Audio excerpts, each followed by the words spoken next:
Polite good day, mates. In this video, I'm going to teach you guys how to read from a file. And actually, what I want to do first is, right now, we just have bacon is good. Not very cool. I actually want a couple lines to read to, I don't know, if we just have one line to read, it'll be kind of boring. So go ahead and type, I don't know, 2 or 3 more lines. So bacon is good. I really uh, like to eat meatballs, and then we'll just say cheese. I don't know, like a freaking haiku or something. Bacon is good. Really like to eat meatballs. Cheese. So go ahead and save this. And so right now we pretty much created this file right here. We created it with C in the last tutorial, and then we edited it in Notepad or any text editor you have. So now let's go ahead and read it in C. So the first thing, remember, whenever we're working with files, is just that file pointer. I'm going to name it F pointer again. Why not?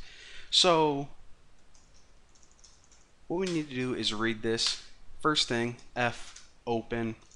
Again, just think of this function is pretty much the equivalent of opening up your Notepad program.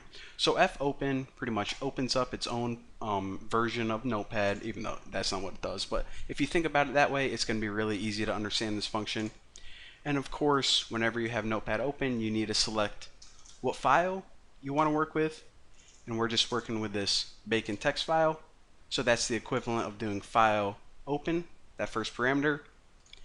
And the last one is, what do you want to do with it? Well, in the last tutorial we wrote that file, and now we just want to read it. So pretty much saying whatever's in here, get ready to just give me that information, read it back to me. Now what I want to do is print it on the screen, and we actually need one other thing to just print it in this little command line thing, because right now, here, let me close this. F close, F pointer. So right now, this command line, or this yeah, I guess you could call it this little command line black box. This is a very simple program. It can't just take a file and read it. This actually needs variables in C. That's what it was built for. So in order to display the contents of our file in that little command line window, we actually need to first store the content in something that C can use, such as a character array. So I'm going to store it in this single line array because I'm going to be printing it out line by line. So once we have an array created, what I can do is just make a very basic while loop. And this is how you read a file line by line. Now the first thing is we need to say run this loop pretty much from the beginning of the file to the end.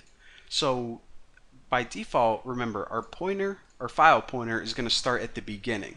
So we're pretty much going to say loop until the end. How do we do that? Well, we'll say let me just type it and then talk to you guys about FEOF F pointer and hit enter. So basically what this means is file end of file. In this explanation mark, you know that it means not. So what this is saying is, as you read the file, this file pointer is going to progress like this. It's going to go to the end and then start on a new line, and it's going to go all the way pretty much left to right, exactly how people read in real life, from left to right, line by line. And what this is going to say is keep looping until you get to the end of the file. In other words, as long as the file pointer did not reach the end of the file yet, continue to run this. Simple enough. So now we can just go ahead and the first thing that we need to do is actually say, okay, F gets one line, just like it does in the command line. So F gets single line 150 F pointer. What this is going to do is it gets a line. Now before we just used gets to get it from the command line, but in this case it's going to get your file line by line. So instead of using standard input such as keyboard, it's going to use that file.